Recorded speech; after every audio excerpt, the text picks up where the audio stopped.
So I got a different screen, yeah, and now my little green light's on, and it says Jackie is recording the call. well, there you go.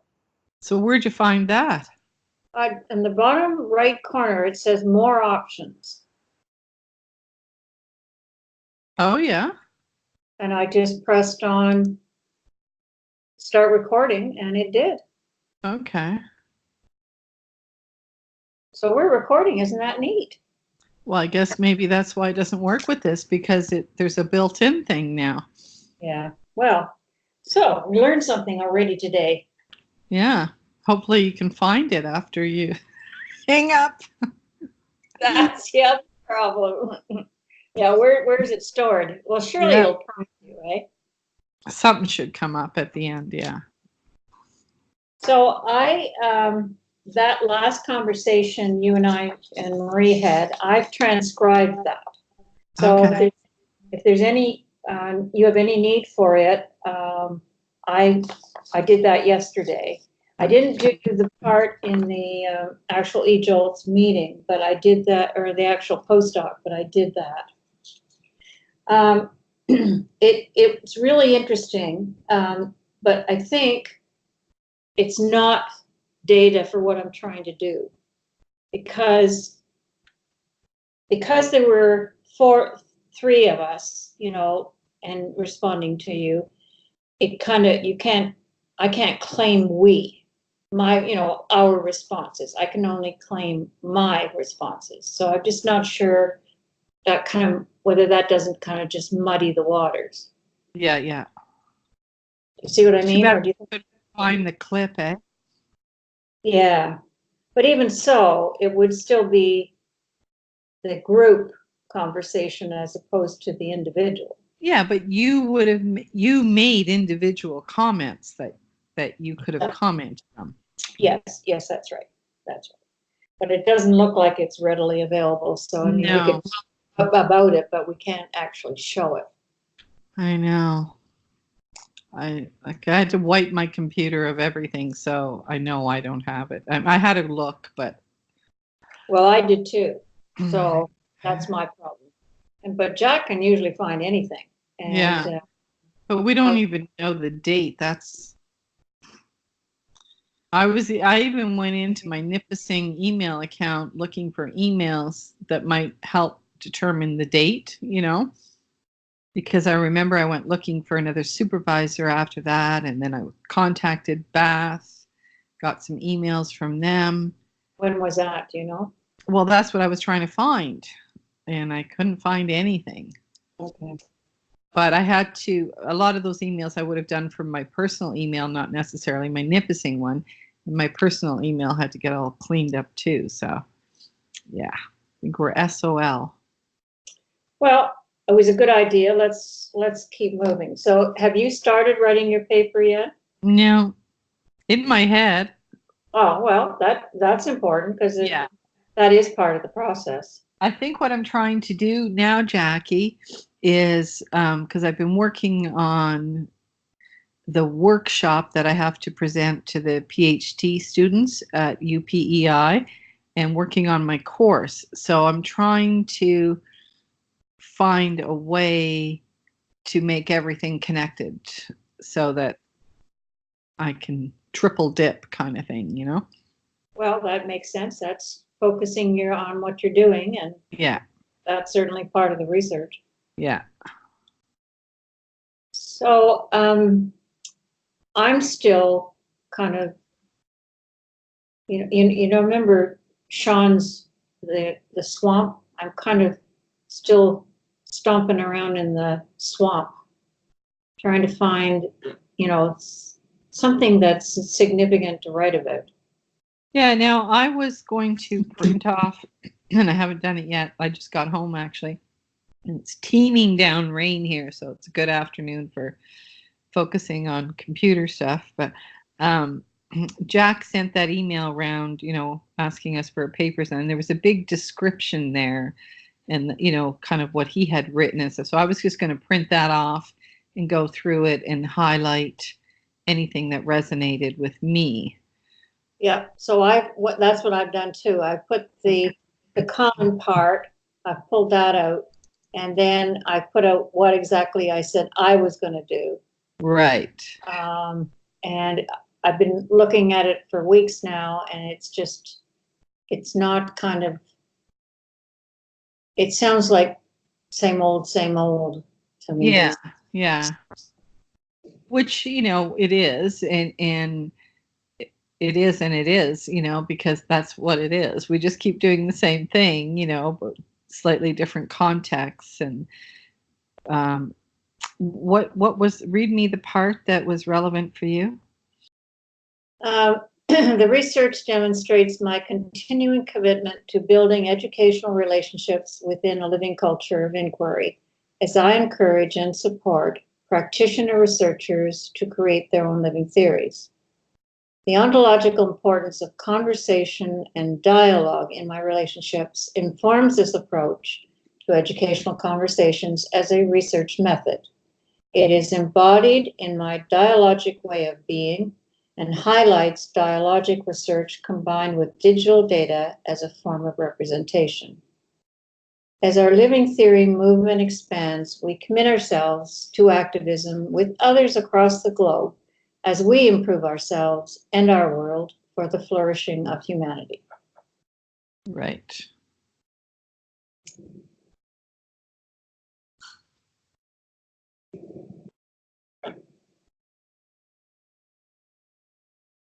I'm just reading it again.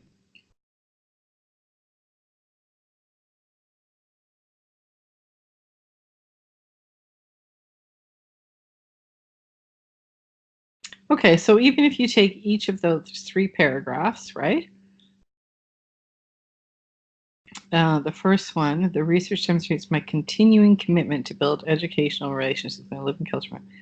I encourage and support practitioner researchers to create their own living theories. So the research, what are you referring to?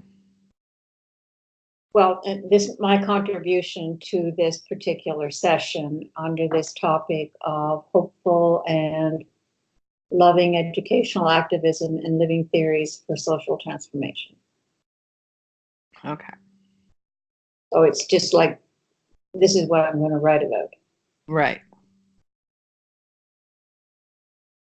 So if you were meeting somebody for the first time that you'd never met before and they didn't know who you were and what you've done, what would you say, just in a bulleted list kind of thing, that would demonstrate your continuing commitment to build educational relationships? Well, I think I would have to go back and talk about some of the people that I've worked with in the past, like you and Kathy, and then bring it up more to the present, where I've worked with Michelle and Julia. So that would kind of show that this is not kind of a short-term thing. I've been working on this over 20 years. That's right. And, I could make a list of some of the works that would cover that topic. Well, I think it might be helpful, Jackie, just to make that list. Just make the list and a bulleted point of in the list. And really that's what section 1 could be. And then you can kind of reflect on whatever goes through your head at the time after you've made that list, like looking back at this list, kind of how did you, how do you respond to that? And then the second part, the ontological importance of conversation and dialogue in my relationship informs this approach to educational conversations as a research method. So to me, there's 2 things there. Ontological importance in the dialogue, and the fact that you're calling it a research method. Yep. Okay, so then you could expand on those things, making references. So even if you look at that list and you say, okay, which of these is the best example of, the ontological importance or the dialectic, relational whatever, and which of these really is the best example of a research method. And you can then just refer back to that bulleted list. And then the second part of that, it is embodied in my dialogic way of being. That's what I was trying to say. Your dialogic way of being. Well, I mean, they're all examples, but just pick, one even from that list and say, this was a prime example, and expand on that. And then talk about the digital data. And then same thing for the next one. As our living theory movement expands, so how is it expanding? And, what is the activism? Yeah, there you go. There's your paper. Well, that sounds pretty easy. Should be able to rattle that off in the next hour or so, eh? Well, maybe the next afternoon. No, but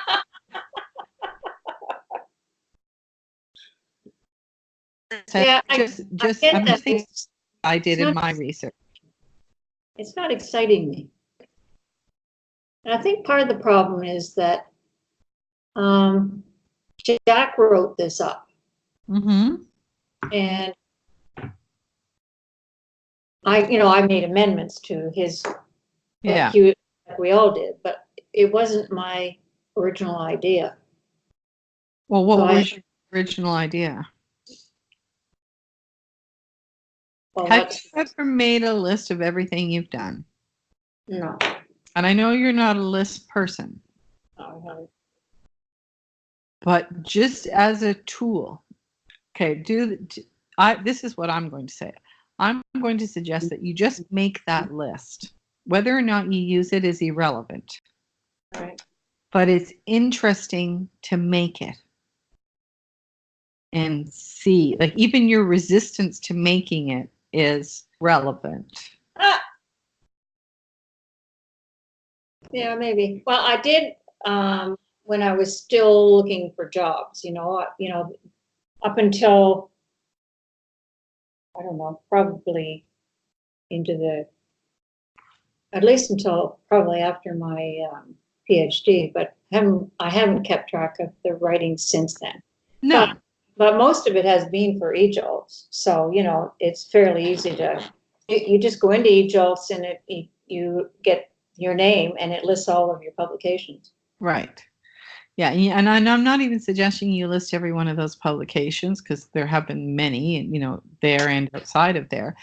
But maybe, you could say in the last 10 years, I've written over 30, blah, blah, blah, that's one item on the bulleted list. I'm thinking more of, what'd you call it with the Erie board? When you were superintendent, what was that project called? You mean the, like barn? Mm-hmm. Yeah, well, we had actually 3 networks. We had Barn, Carn, and SARN. Grant Action Research Network, Cayuga Action Research Network, and Simcoe Action Research Network. Okay, so there's 3, right? And that was when I was still doing my PhD. Right. You see, where I'm, like, it's just kind of good to put these things in perspective. You were still doing your PhD, you were working full time, and you did those 3 things.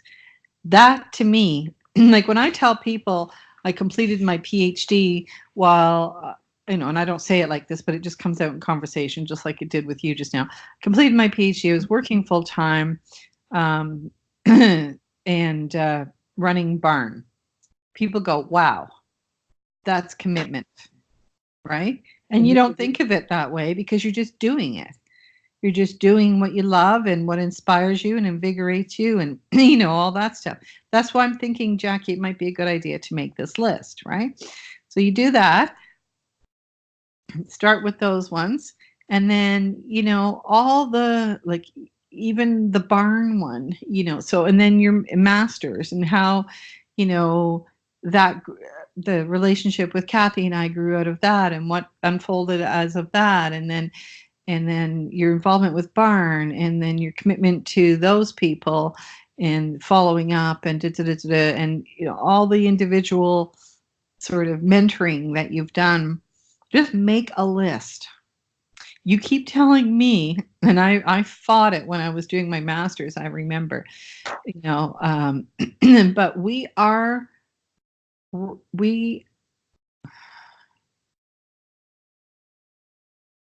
a responsibility to be aware of our influence.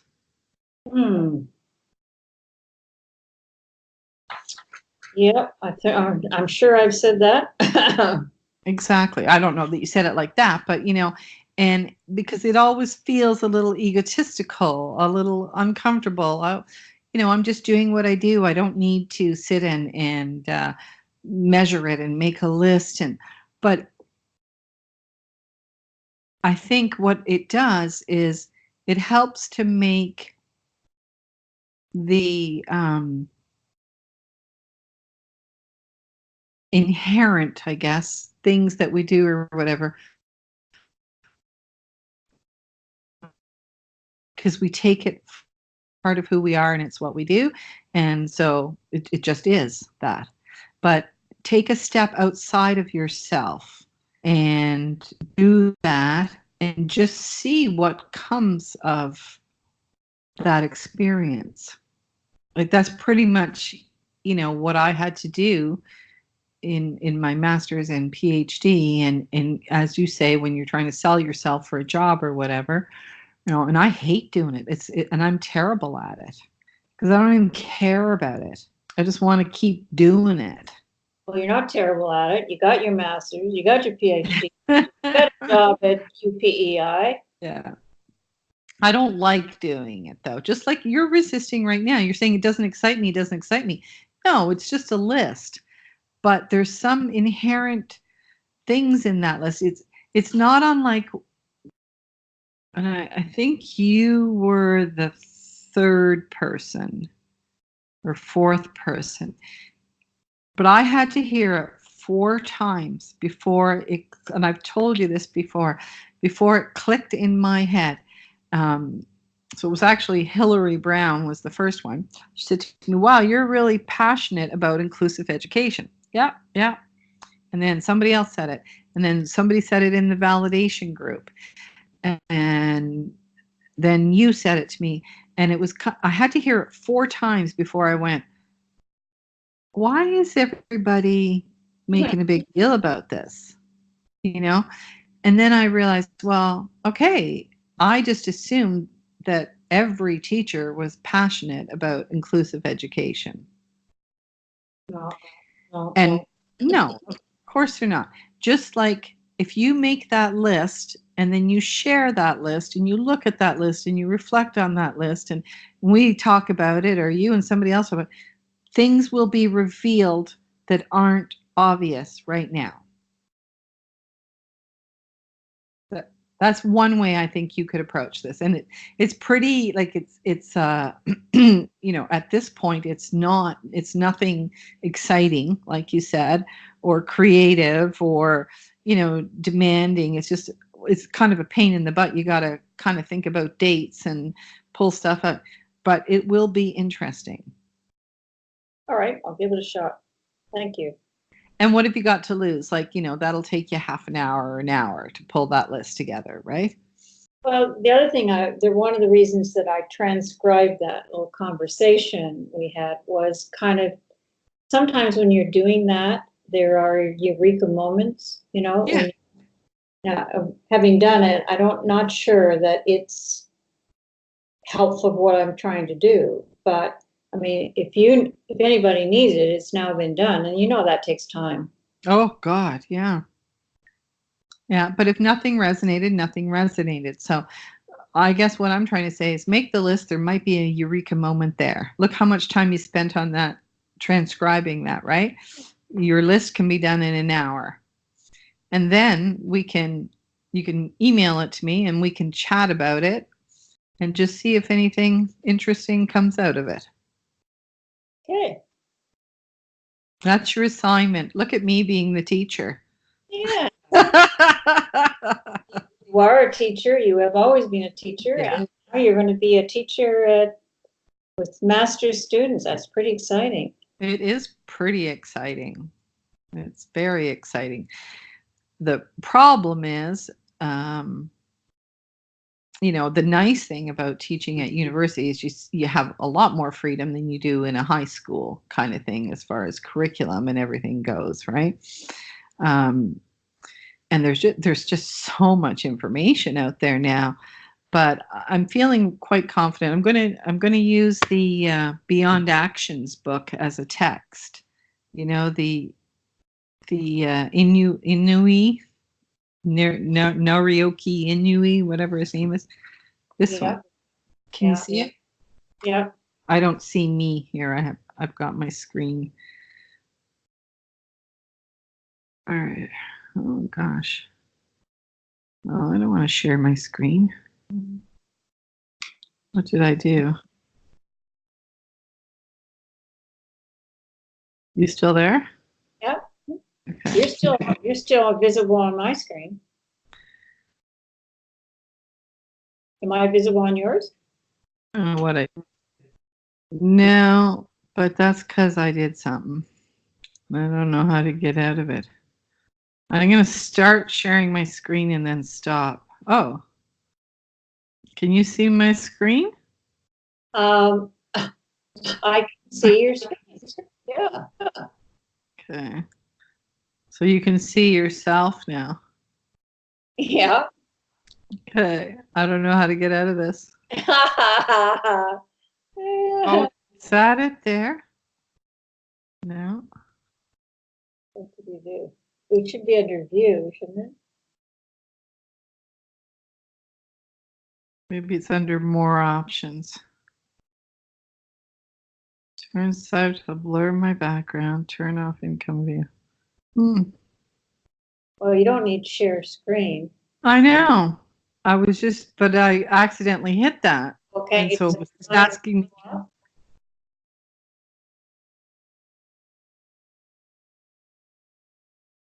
And you can still see my screen now? Yeah.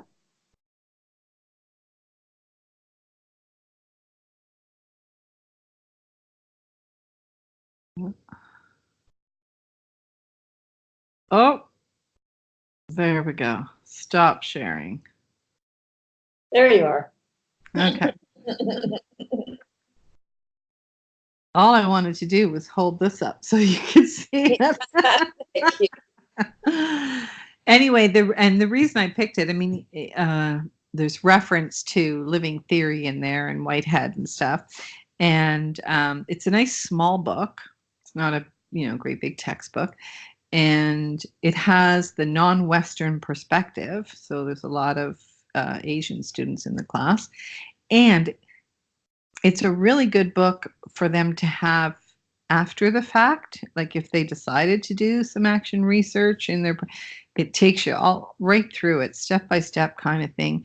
It really encourages you to, write papers and present and how to do that and that kind of thing. So for next steps, it's really good. And it's a small university, they don't have a big budget. They said, I forget what it was. They allow you like $25 for photocopying or something like that. So that kind of scared me a little bit because I thought, well, I could easily build a course around articles and stuff like that. But, and I don't know, I don't know anybody there or anything yet as far as scanning and posting. And so I just thought, you know what, for the first round, I think I'll just do it this way and see what happens.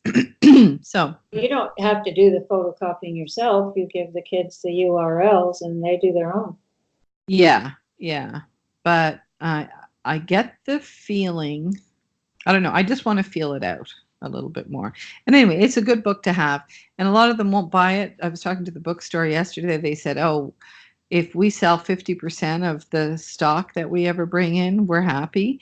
She said most students find it, a PDF, like you can join some kind of club and get one free download and stuff like that, right? So they're always finding ways. I don't care about that. That's fine. As long as they have access to the material, you know. So I'm going to use it just as a guide.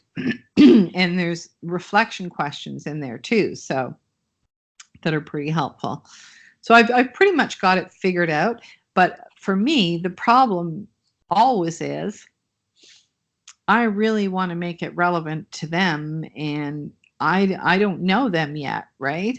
So you're just kind of making a rough kind of outline, and then you go from there. So basically, you know, making sure I have access to what I think I might need will be important. But I mean, I can come home on the weekend and grab some more stuff if I need to or whatever. But mostly everything's online now anyway. So Yeah. yeah. But I'm going to spend the first 2 days really getting to know them so that, you know, we can create something meaningful. And it's funny because it was Tess Miller, who is the chair of grad studies. I told her this after when I had my interview. It was her and Ronald McDonald is his name. He's the dean of education. And it was her face and body language interview encouraged me. I mean, Ron was very nice and very supportive, but she, you know, she was smiling and nodding, and you know, and I told her that afterwards, you know, and she said, "Oh well, Liz, you're just saying all the right things, you know." But you know, the obviously then, you know, what I was saying resonated with her because I was talking my talk, you know. I wasn't just trying to get the job. I was also like, I don't want the job if it means I have to go in there and be a puppet, you know, and but I realized there'd be some give and take, but you know, so I was being very open and honest about, you know, how I run a classroom and yada yada. And she was pretty excited by all of that. And that was obvious. So it you know, so anyway, I told her that. I said, you know, really helped me. And she said, well, you were saying all the right things. Anyway, and then later she emailed me and she said, hey, Liz, you know, why don't you apply for the other section? Just ask them to change the time to the afternoon. And then, you know, you could do both. And then she asked me if I'd do the presentation to the PhD students. So anyway, I was emailing her the other day and I said, oh, by the way, you know, thanks for the suggestion. I did get the other section. So now I'm teaching 2 classes, one in the morning and one in the afternoon. And, you know, I said, thanks for encouraging me to apply and for the suggestion. But she said, oh, I'm so glad you got the other section. And I thought, wow, she's, you know, I don't hardly know her at all, you know, but she was like genuinely happy that I got that. And I thought, she might be someone interesting to get to know because it sounds like she's embracing some different ways, you know, kind of thing. So anyway, kind of exciting. Well, maybe she'd like to do her own living theory. Well, you don't know, eh? Because Ron, you just get the impression he's very kind and everything, but I looked it up and I can't remember now, but he's like a math science person, right? So pretty quantitative, but probably knows enough that, oh, you need, you know. Well, I think he told me he taught the action research course once. I think he said that. Might be a different action research course than what you're going to teach. Oh, yeah. But that's the cool thing about teaching them both, Jackie, because I was worried, like, okay, who else is going to be teaching that and how are they going to teach it? And you know the students are going to be comparing notes and stuff. And, you know, just this is way easier if it's just me, right? I don't have to. Well, plus your influence is broader and more kids, more potential living theorists. Yeah, 50. There'll be a total of about 50, 48 or something. So that'll be exciting. You have your own little living theory social movement there. Exactly. On the island. We'll get this island to shift. Anyway, it'll be interesting to see what happens, but you know, so I'm excited about that. I'm excited about meeting her and the confidence, you know, that I feel in doing it my way is coming certainly from her and Ron, you know. And Ron, I think he was being very practical. He was thinking, oh, this is her first university gig, 2 sections at a time, blah, blah, blah. But for me, it's like, well, it's an opportunity to meet with another 25 students. It reduces the challenge of having somebody else teaching it completely different than I am and students being concerned. I get paid twice as much. And I'm there anyway and doing it anyway. So, I mean, it will be a lot, because basically you end up with, as you well know, guiding and facilitating and trying to just keep track of who's doing what in your head will be a lot. But I think that's, I'm just starting to get organized today, how I'm going to manage that. But anyway, it'll all work out.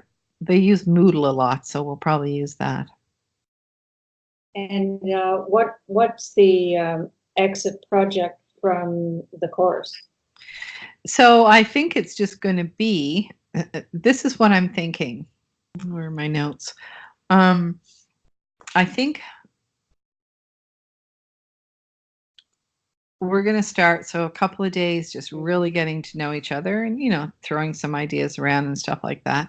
And then we're going to do a micro project. So rather than just talking about what it is and everything, like actually do one and sort of dissect it as we do it, right? So something simple like, okay, so how long have you been in PEI?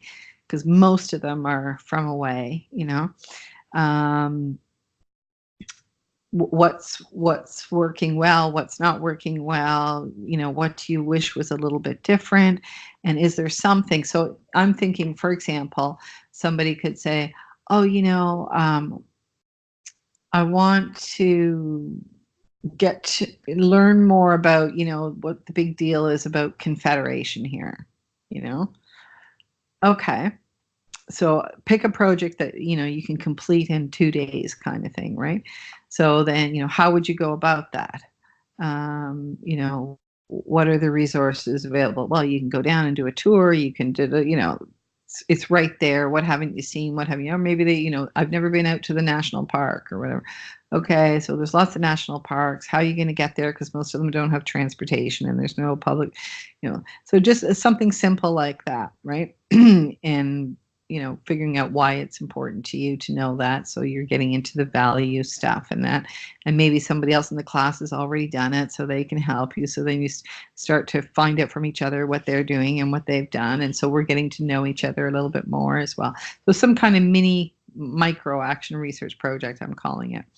And then while we're and I'm just going to weave together living theory with this text. So whenever, it's kind of the how, what, and why of action research, right? So, but then I'm going to look at it from a living theory perspective. So we'll talk in general and then specifically about living theory. And then, so as we're doing the whole course, I was thinking of asking them to keep some kind of a journal. It doesn't have to be written. It could be art. It could be video. It could be a blog. It could be anything, right? But some kind of a journal as you're going through this. And then at the end of the course, maybe sharing 2 or 3 excerpts from your journal, because some of them will be really long and some of them will be really short. And then some kind of, still, I'm going to call it a mini action research, because you won't have time to do a complete action research in 12 classes, right? You won't have time to get ethics approval and stuff like that, but you can do a mini one. So the final project would be just like we did in Barn, sharing so some kind of mini symposium or whatever, but they don't have to present. They could make a video. They could so, because again, time is a problem, right? That book that the NERI group wrote, that I wrote the review of in this issue of eJolts, they use the language of self-study action research. Yeah, that's what I call it too. Yeah, so that kind of narrows it. And what they have as self-study action research is almost exactly living theory. Yeah. So if you just use the language action research, you get all of this other scientific, quantitative. So that's a really important thing to help them differentiate, the language. Because Yeah. when you talk to people about action research, those words have such distinctly different meanings for different people. Yeah. When you study somebody else in action research, Exactly. which is sort of contrary, and that also eliminates some of the ethics issues. If you're studying your own practice, it doesn't eliminate it completely because you need other voices to support your claims to know. But even studying your own practice, Jackie, that's why I had all the challenges I had. Like they wouldn't let me talk about things. Oh my God, it was such a nightmare. I couldn't generalize it enough to appease the ethics board without completely eradicating what I was trying to say. But you did it. Yeah, Despite those, I mean, you did it. I mean, that's what's so exciting. I mean, you need to tell this whole story, I mean, this is a story that needs telling. It's fabulous. I mean, it wasn't fabulous at the time. It was bloody awful, but you did it despite all those people. Despite. but what is it? I did All not. that knowledge that you created in your PhD.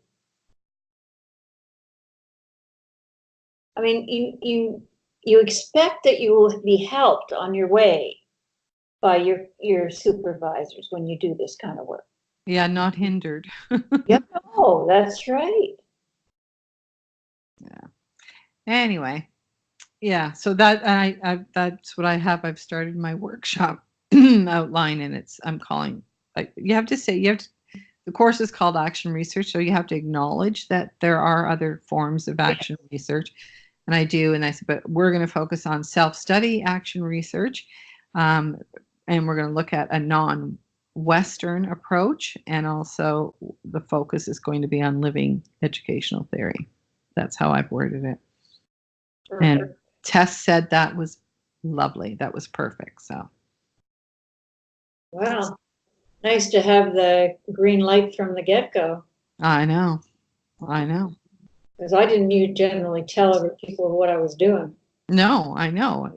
But see, this is where I'm at now, kind of in my retirement. I don't want to fly under the radar anymore. Well, I knew I had Michael's support, so Yes. that's all I really needed. Yeah. He knew what I was doing. Yeah. Yeah. And you told us. I mean, I can remember him saying one day when the dean came to the group in Brantford, about, the dean was saying, really giving me credit for creating the whole program, the cohort program, and the focus on self-study action research and something about different courses. And Michael says, oh, Jackie only teaches one course. We call it different things. But it's the same thing. Action research. But you can do that, right? I've applied to teach some other courses at UPEI. But I'm not on the sessional roster yet. You're not on the roster till you finish your first course. So, which makes sense. Yeah, I guess. Yeah. So, I have to wait and see what gets picked by people that are already on the roster. But every course that I was looking at, I was like, yeah, I could do that. I could do that. I could do that. Because I would just do the same thing, which is what I did at high school. When I taught parenting, it was self-study action research. When I taught computers, it was self-study action research, right? So, yeah, you can, and Crystal was doing it in a math class, right? She was. How is she? Do you know? Good. Very good. How's she doing? Yeah. Yeah, very good. Now, let me just check because I actually haven't heard from her in a while. So she's had her baby? Well, that's what I'm just trying to remember. Isn't that awful?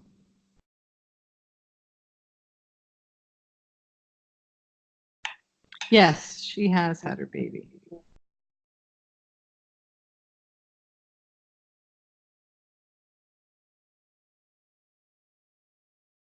think.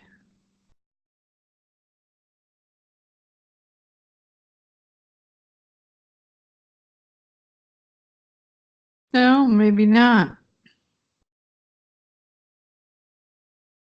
I think you'd know, you'd remember if she had, wouldn't you? Yeah, I know, because I was like, I don't know if it's a boy or a girl. Well, that's because I don't think it's born yet.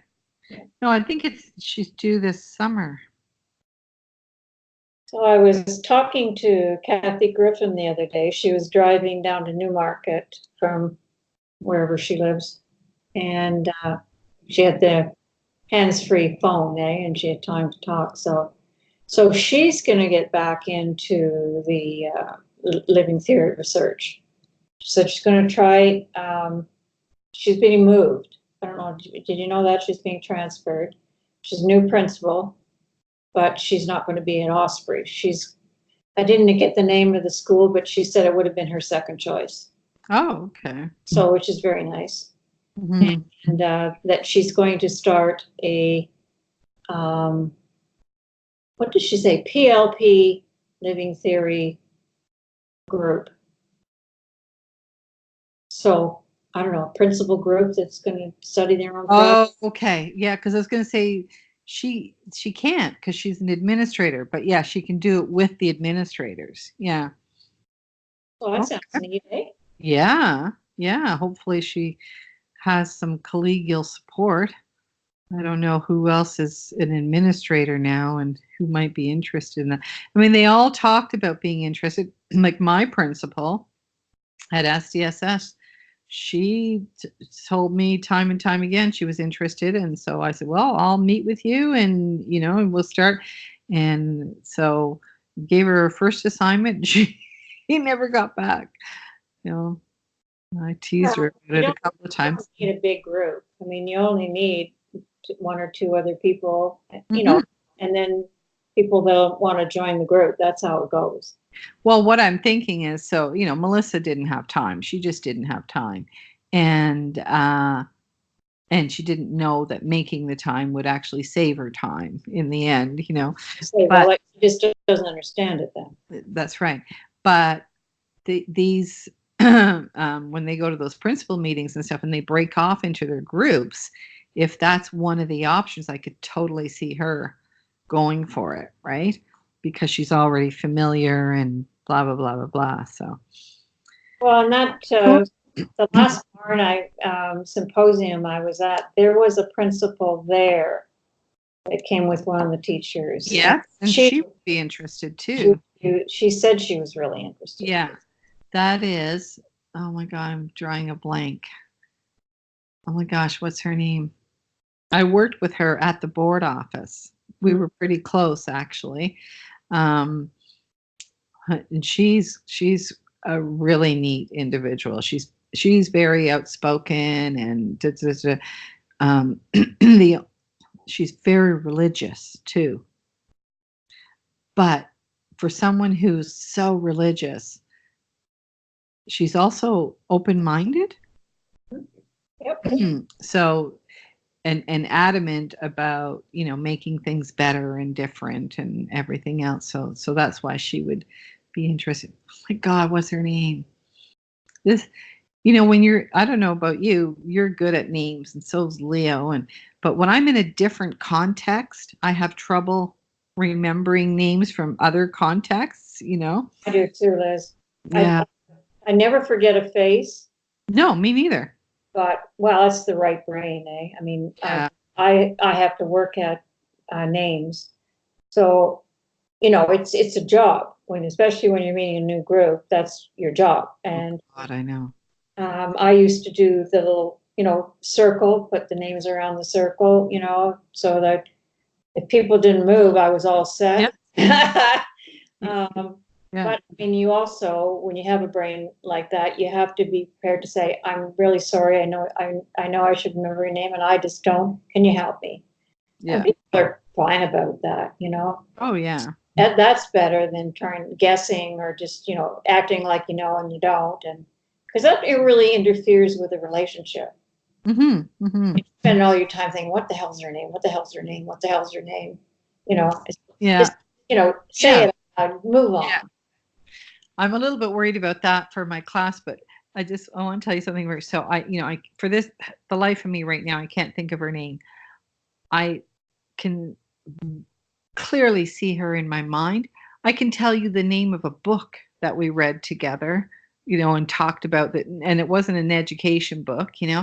I can tell you, all about her children and her husband, how many children she has, and where they go for vacation and how they live and what her hobbies are.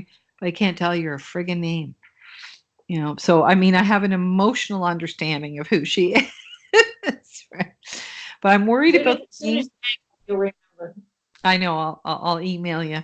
Um, I'm a little concerned about the name thing at UPEI because there's so many Asian students, and for a moment there, the class list was up on Moodle. It's not there now because when the next time I went back to get it, I thought, okay, I'm going to download it and I'm going to put them all into Google and look for pronunciations and everything, right?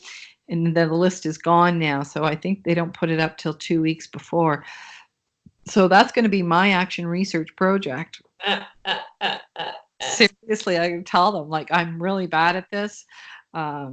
Something I struggle with all the time. And now there's the additional challenge of, a different language. So. Well, you just tell him that and please help me, Yeah, exactly. If you see me with this mystified look on my face, just say your name. Yeah. Hi, you remember me? Hi. Leo says he's bringing me little name cards that they use at work. He said, "Oh, they're great." And I said, "Okay, fine." And apparently I can get a class list with pictures, so that'll help as well. Yeah. But there was one name that I could pronounce, Jackie. From There's that something whole else to learn, they can teach you, eh? Yeah, exactly. So I was like, well, I'm just going to go into this totally honest because I will really mess it up if I don't. So. Well, that's the co-learning that we've talked about over and over. Yeah, there's so much to learn from them, and they already have so much knowledge. Mm-hmm. Experiences that you'll never have in your entire life. Yeah. So it's very exciting to meet a new group like that. Oh, it is. I'm very excited about it. Very excited. We'll see. It'll be interesting for sure. I'm sure there'll be lots of possible papers that'll come out of that. Oh, I'm sure there will be. Yeah. Well, you might even get into co-authoring, just to. Yeah. That's a great way to teach too, Mm-hmm. Well, that's why I like this book too, because it really focuses. Sometimes people need to see it in writing from another source or whatever, right? But he goes on about the value of sharing your knowledge and making it public and putting it in a paper, And I think I'm hoping, I might be disappointed or disillusioned, but I'm hoping that these students are going to be responsive to video because for a lot of them, writing in English is still a challenge, right? So they might be more comfortable with the video, but we'll see. Well, it's a modeling that works, Yeah. Bring it the first day to class and turn it on and show them what's on it and how that works, how that's data for your research. Mm-hmm. Same as the journal and the same as, the conversations to keep track of. Yeah. Yeah, it's exciting. But so have you got a video camera? Yeah. Have you got two? No, I don't have two. Do they have any? But I mean, I have my phone and I have a computer and. Yeah. So do they have any at the university? I mean. you could, that's a great, actually, that, that would give you a lot of benchmark data for them and for you. Yeah. If you did the first day and then, critiqued each other's conversations and what did you contribute the first day and what would you do differently the next time?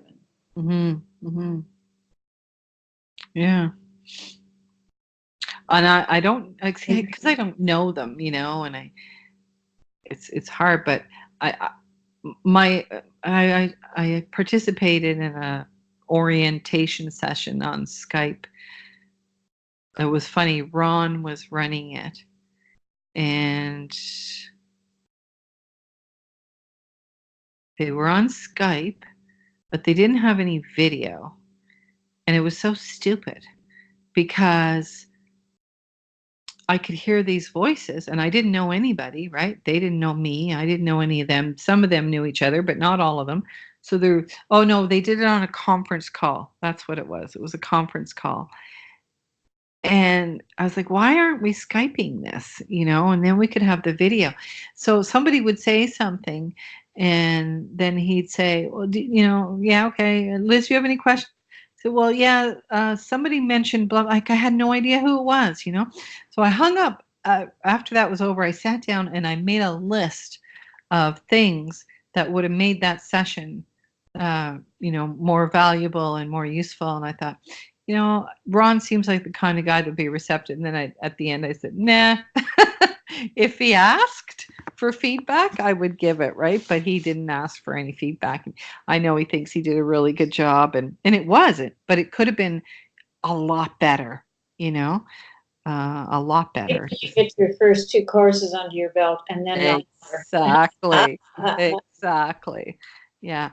So the other thing, so what I was going to tell you, so some of those people, have been doing sessionals there for a while or whatever. And one woman especially was really interesting because she had actually traveled to China and sort of was making some inquiries, to I guess so that she could serve her students better and stuff like that.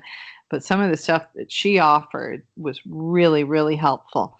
But everybody else, for the most part. So Ron said, Liz, I think you should participate in this. I think, you can learn a lot. And I said, sure. I was keen to do that because I've never taught at university before and I don't know anybody there and everything. Well, pedagogically, Jackie, I didn't learn a single thing. They were tossing around ideas. Then Ron's like, oh yeah, that's a really good idea. They're things I did 10 years ago. So I think they're a little antiquated, but I think they're trying to move forward. But what the impression I did get was that everybody is very kind and helpful and friendly, and that's what I've read too. You're not going to read many bad reviews on their website, but that's what a lot of the students said. Because it's a small university, you really get the sense that everybody cares and everybody's like really trying to help you. And so that was my point earlier when you were saying something. Oh, it's their job to go and get the URL. And I think they're really doing a lot of hand holding right now just to sustain the university and sort of build a reputation for being, a good place to go for international students. So I'm trying to keep it as simple as possible. Yeah. Students brings in additional dollars. Exactly. Yeah. Yeah. I can't believe how many they have. So out of the whole group of 48, what percentage would be from the China, Japan, Asia? Well, I only saw one class list. I did ask that question and I never really got a straightforward answer. But based on the class list that I looked at, all but one. Oh, wow. Well, just on what you talked about before, be honest with him. I want this to be a useful learning experience for you, and you have a job to help me to make that learning experience helpful and productive and enjoyable and what you need. Yeah. Meaningful. Yeah. Yeah. So some of them, and I mean, it's the same with my students in grade 12 philosophy. Like I know some of them are there because they're curious about philosophy. Some of them are there because they thought it was an easy course. Some of them are there, you know, whatever, right? Just to get another credit and they just want to graduate and get it the hell out of here. And, you know, it'll be the same with this group. There'll be 1,000 reasons while they're there. It is a mandatory course for them. So, you know, I prefer it if it's an elective, but it is a mandatory course. But that's also kind of exciting that UPEI thinks this Really? is, so that's exciting for me through that. But Well, anyway, so we'll see. if you just, and if you stress, you know, how important their embodied knowledge is, that they're not empty vessels, that they come with knowledge and experiences that should be shared with the world. And Well, and if they are mostly, you know, a large group of international Asian students, then my God, the embodied knowledge that they have that could help the university to, you know, like that. And, you know, they're probably not very vocal, you know, it probably takes a lot to get them because, so what this woman said who had gone over to China, she said, wow, she said, I couldn't believe what I learned over there. She said, it's almost common practice for them to cheat because the grades are so important. And she said, and they don't even necessarily see it as cheating. It's just kind of like, you know, you have to, the only thing that seems to be stressed is knowing what others have to say, and not necessarily your own. So this is going to be a huge flip for them, you know. But I'm not worried about students cheating because you can't cheat when it's a self-study, right? I mean, you can be deceitful and pretentious and all kinds of other things, but you can't really cheat. You know, you can't go, and I suppose you could, but you know, it's easier just to do your own, right? So there's nothing wrong with having that upfront discussion. I mean, you are going to love this course because we're going to use your embodied knowledge and build on that and do a lot of self-discovery. And so I'm not expecting you to read a lot of other people's information. no. And the other thing that I think, you know, and this is how I used to sell it in my philosophy class too, was if you are Marx driven, then, you know, take a deep breath because who knows you better than you? No one, you know? So, hey, you get to start with an A. And all you have to do is be honest and participate to maintain that A. That's all you have to do, you know? So if that's the driving force, then, you know. Well, and that should really help them to relax because I'm sure that's tense for them, you know. Well, especially with the language barrier, right? Yeah. Yeah. So that's the other issue too, you know, to help them build their confidence through the writing. Mm-hmm. And, you know, to always understand that we all need editors. Mm-hmm. I have no idea how many times I've edited and fixed and corrected and got others to fix and edit and correct that article. I'm so sick of that article and the jokes because I've read it so many times. And the very last time, this is true. I got to see it just before it went to publication, and somebody had taken out a whole paragraph. In the editing process, somebody had taken a whole paragraph out. And you know what? I saw it immediately. Now, and the reason is that I would never, this is me writing, I would never start a new paragraph in a new section with a quotation. There would always be some hook in, some transition, you know, to explain why I would put this up front. So, I mean, I knew as soon as I saw a title and a quote that there's something missing. So even, you know, I don't know how that happened. I don't need to know how that happened, but that editing is so important. Yeah. I mean, when you can, you know, chop out things, you know, with just a mouse going over top of it, and it's suddenly gone, you think, Yeah.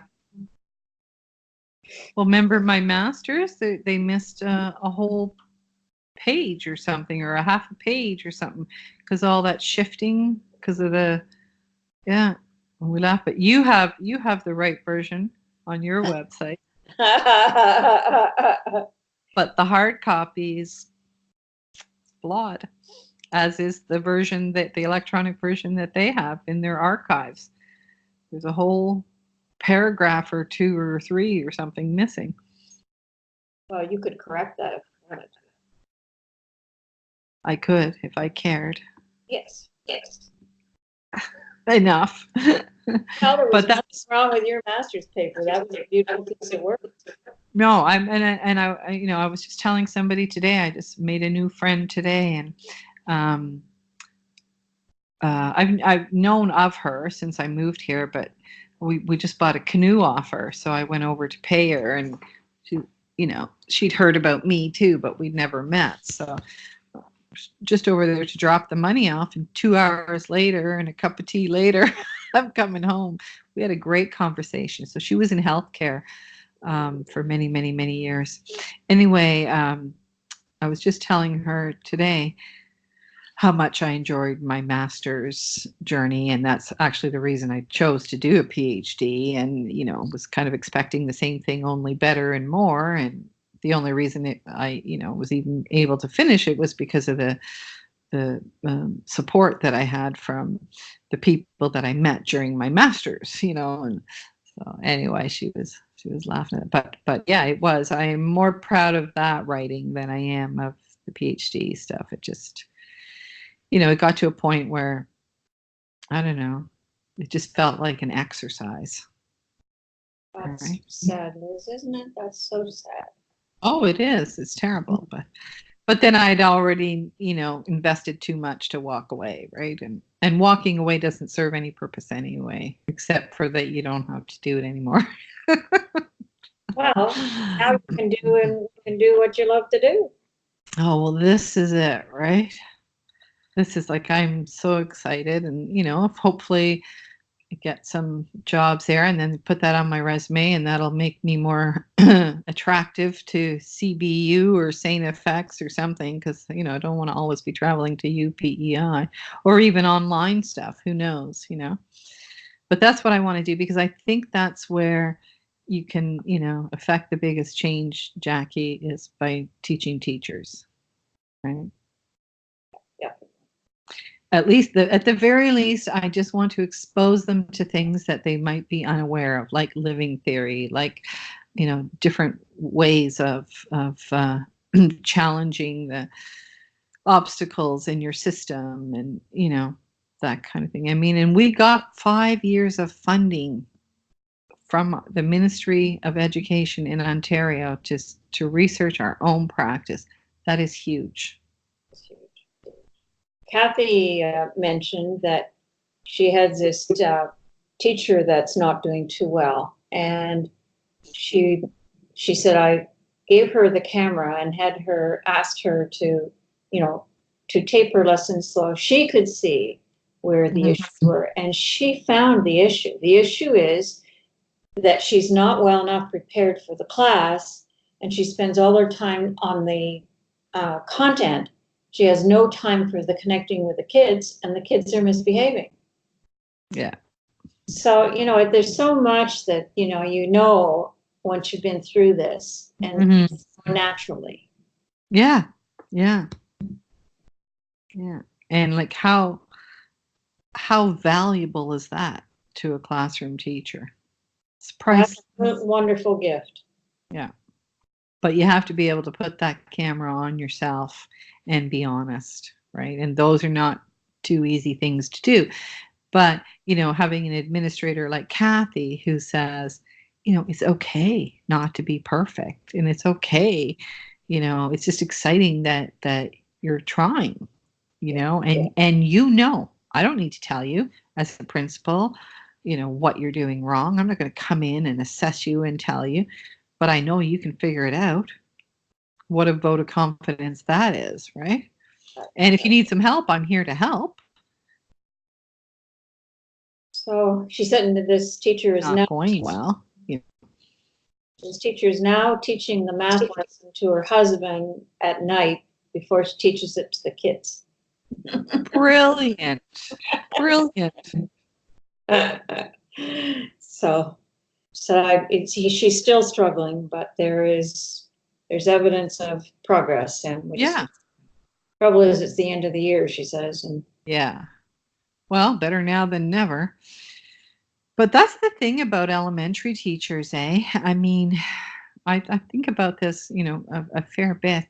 They have to know so much about so many different subjects, And yeah, to make it a meaningful kind of experience for the students, you have to know the content so that you can make it relevant. Like if you don't know the content well enough yourself, like exactly what happened to her happens. Not only do you not, have good classroom management or whatever, but you can't make connections to other things that are going on and you can't help make it relevant. But, if they just let teachers do what they want to do in public school, whether it's stay with grade 2 or as long as they're growing and flourishing and there's it's a good positive thing for everyone, right? Or if they just want to teach math from K to 4. I know it's hard having kids move around and so, but there's got to be other ways. Like I would have hated to be like a gym teacher. yeah. Teaching the root. You're really a generalist in that's the nature of the job. Mm-hmm. Which is okay. And you know what? It would be fine if they didn't have all these curriculum expectations that they have to check off, right? Like if you could just go in there, like most of the people who become elementary teachers love kids, right? And if they could just go in there and do some sort of holistic thing with their students, and whether it's like a Montessori thing, oh well, they're all excited about space right now because there was just a launch to the moon or something like that. Well, and you delve into that every angle you can find for as long as they're interested, Okay, so did you do math today? Well, we didn't do math. Like we didn't get our textbooks out and turn to page 45. But when we were talking about how far it was to the moon and how long it would take to get there and, things like that. But people, you can't do that and then sit down and check off those boxes the same as everybody else, right? You actually can. Elementary teachers don't understand how much freedom they actually have. It is really a lack of confidence. They fall back on the actual language of the curriculum because they don't have the confidence to do that holistic approach. And and they think also they're not allowed. So they are? They are allowed if the principal sees what you just talked about as the way kids learn. Mm-hmm. If the principal is locked into checking each box, then that's a big problem. But if the principal is giving them permission to take liberties, as the same thing we talked about earlier, for the first 2 to 3 weeks of the school year, the focus is on building relationships. Now, if you got a principal saying, well, have you done the first 4 curriculum outcomes this week? Yes or no? Well, that doesn't give you room to do it. No. But what about the report cards? Have you seen the report cards, the recent report cards? Yeah. But you know what? You have to have a really good understanding of what's in the curriculum in order to do what you're talking about. Yes. A rookie would not be able to do that. No. Because it's kind of getting the experience and taking that experience and saying, all right, here's what these kids need to learn by the end of the school year. This is what the curriculum says. These are the big outcomes, And within those, I know there are these other outcomes. And so this is what a whole year looks like with these kids. And this is what I'm going to go at first, second, third. This is what I see happening around that we can bring in to excite them. Or I ask them what excites them. You know, that takes so much knowledge and experience to do that kind of teaching. And when I started teaching, I wouldn't have been able to do that, because I used to script my lessons. I taught English, right? I scripted my lessons, and I did that for quite a few years till I knew the curriculum, or I knew the literature well enough. And then I learned to relax and get to know the kids, and then try to put the two together. So what if, though, during your your university days, when you were doing your teacher preparation courses, what if I went to 6 weeks in the summer for my teacher qualification. Oh. And we did no teaching, no practice teaching. I went straight from university to 6 weeks talking about the curriculum to teaching September 1 to high school students. Wow. Well, now, though, I think that wasn't a quick learning experience. I'll tell you it was. Yeah. What did I have? I loved the English language and the literature. I loved teaching kids, and I learned one hell of a lot in the first couple of years. Yeah. How's the book coming? Yes, it's moving along. Is that all in there? About my teaching? My first years of teaching? Why not? The book is a how-to book to do living theory. Oh. Now, the other book out there that I want to write is kind of formulating, and that may be in that, but it's not. This is more of a how-to book. You might be interested in it. It is kind of what we've been talking about. You know, how you start with people to get them hooked before you get into the academic stuff. Mm-hmm. Mm-hmm. So there's 3 parts. One is beginning the rookie living theorist. 2 is you've done one project. Now this is pumping up the volume. And the 3rd is the history of it and the social movement. Cool. Yeah. Well, I'll let you know what works. Right. In my context. Have you read Michelle Obama's book, Becoming? No, but I have it right here. Dan gave it to me, and it's I got a whole box of books to go up to the boat on the 1st of July. Okay, because I just read it. Our book club was reading it, and it's a good read. Yeah, it was a chance that everybody I know it's read it loved it. Yeah. People say, well, if you could have dinner or an hour or 2 with somebody, who would you pick? Well, Michelle Obama. Yeah. Barack Obama. Yep, that would be really fascinating. I'd love that. It would be. Well, reading her book's kind of like having dinner with her.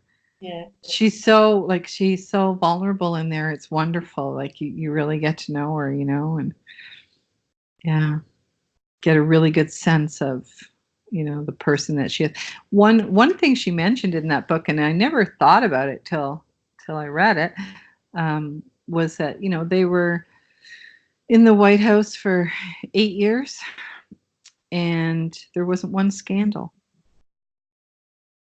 right? With their family or their relationship or whatever. And she didn't say, she just said, oh, we got out of it scandal free, or it was just like she wasn't making a big deal about it. But I just went, oh my gosh, yeah, like everybody else, there's been some kind of big Yucky time. one of the members or something. Huh? You just had a little blip there. Oh yeah, you blipped too. We blipped together. Yeah, you'll enjoy it, Jackie. It might inspire you to write your book. And I thought for sure she was going to mention Ubuntu in there because when I see the word becoming, that's what I think of. But then I realized afterwards, oh no, that was my what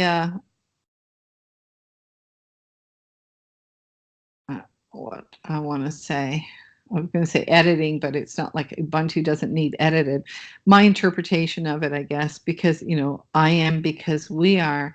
But for me, it was I am because we are becoming. You know, I needed that word becoming in there to sort of give permission for the ing part, you know, that we're works in progress and it's every day. It's, you know, it's an ongoing thing. It's not a one-off kind of thing, you know. So I thought for sure, and then I remembered, oh no, becoming was your word in that interpretation, Liz, not. But it's a wonderful read, Jackie. You will love her because actually many times when I was reading that, I thought about you because she was such an advocate of people's voices being heard.